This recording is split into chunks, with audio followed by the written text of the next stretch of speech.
नमस्कार दोस्तों, स्वागत है आप सभी का एक और नए मज़ेदार वीडियो में। तो आइए शुरू करते हैं आज के मज़ेदार चुटकुलों का खजाना।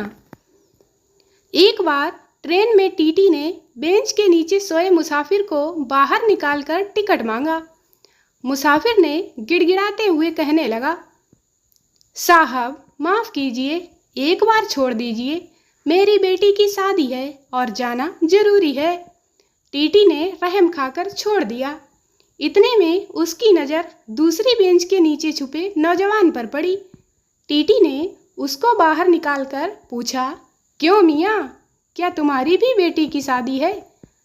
नौजवान ने शर्माते हुए जवाब दिया, जी नहीं, मैं इनका होने वाला दामाद हूँ।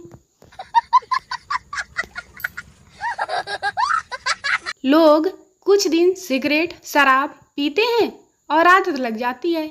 हमको देखो, हम बचपन से पढ़ रहे हैं लेकिन आज तक आदत नहीं लगी। इसे कहते हैं आत्म संयम।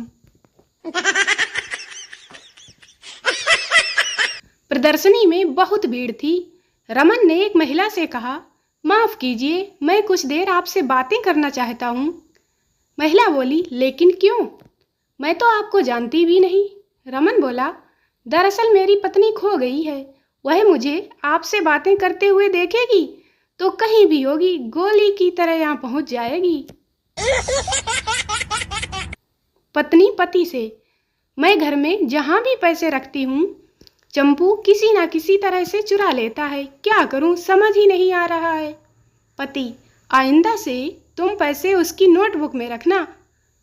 मैं शर्त लगाता हूँ कि तुम्हारे पैसे सुरक्षित रखे रहेंगे क्योंकि वह नोटबुक छूता तक नहीं है। गोचू ने पोंचू से सवाल किया, नए साल में मैं तुमसे एक सवाल पूछता हूँ, उसका जवाब दो। पत्नी और मीडिया में क्या समानता है? पोंचू, दोनों ही एक बात को जब तक 1000 बार ना बता दें उन्हें चैन नहीं मिलता। एक बार शराब की दुकान में बैठा एक आदमी अपनी जगह से उठकर बाथरूम करने जाता है और वापस आते वक्त गुस्से में बड़बड़ाता हुआ अपनी जगह पर आकर बैठ जाता है। तभी होटल का वेटर उससे उसके गुस्से का कारण पूछता है तो वह आदमी कहता है, ओह कुछ नहीं, अभी जब मैं मूत्रालय गया था तो पीछे से एक आदमी आया और उसने मेरे सर पर बंदूक रख दी और कहा कि या तो मैं उसे अपनी दारू की बोतल और मोबाइल और पर्स दूं या वो मुझे गोली मार देगा। तभी वेटर ने पूछा, फिर क्या हुआ? वह आदमी खिसियाते हुए बोला, क्या तुमने गोली चलने की आवाज़ सुनी? टीचर चंपू से, यह बताओ कि दुनिया में कितने देश हैं? चंपू, कर दी ना पागलों वाली बात। दुनिया में एक ही देश है, भारत, बाकी सब तो विदेश हैं। केजरीवाल जी कितने सच्चे व्यक्ति हैं पता है आपको? अगर दूध बच जाए तो वो उसे वापस गाय को लौटा देते हैं। उन्होंने अपनी शादी में जूते चुराने के लिए अपनी साली को ही गिरफ्तार करवा दिया क्योंकि उसने चोरी जो की थी जूतों की। हाई स्कूल फॉर्म में अपने पिता का नाम लिखने से पहले वे डीएनए टेस्ट कराने गए थे। जब भी माधुरी दीक्षित पूछती हैं कि चोली के पीछे क्या है तो वे हमेशा सही जवाब देते हैं। उन्हें शकीरा के हिप्स पसंद है क्योंकि वे झूठ नहीं बोलते।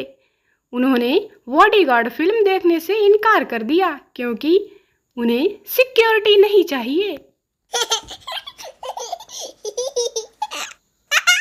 इस साल इलेक्शन कुंवारों की पार्टी का था।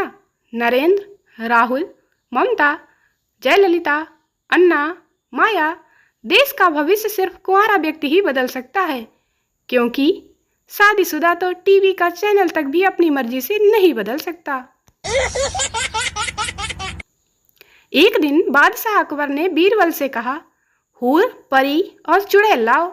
दूसरे दिन बीरबल ने एक वेश्या और अपनी स्त्री को लेकर जब दरबार में पहुंचे, कहा, हुजूर, अपनी बेगम साहिबा को और बुलवा लीजिए। बादशाह की आज्ञा से बेगम साहिबा भी आ गईं। तब बीरबल ने इस प्रकार जवाब दिया। उसने कहा, हुजूर, यही वेश्याहूर है, यानी जन्नत में मिलने वाली सुंदरी। दूसरी मेरी स्त्री है, जो सर्व सुंदरी है और सब स्त्री सुलभ गुणों से पूर्ण है। ना ही कभी गहनों के लिए झगड़ती है और ना किसी बात के लिए मचलती है, इसीलिए ये परी है। तीसरी बेगम साहिबा है। आप खुद ही जानते हैं, इनकी इच्छा पूरी करना आपका दिन और खाना, रात की नींद हराम कर देता है। बेगम साहिबा मन महसूस कर रह गई। बादशाह बड़े शर्मिंदा हुए। वीडियो अच्छा लगा हो तो वीडियो को लाइक करें, शेयर करें और चैनल को सब्सक्राइब करना ना भूलें। मिलते हैं अगले वीडियो में, तब तक हंसते रहिए, मुस्कुराते रहिए। Bye bye.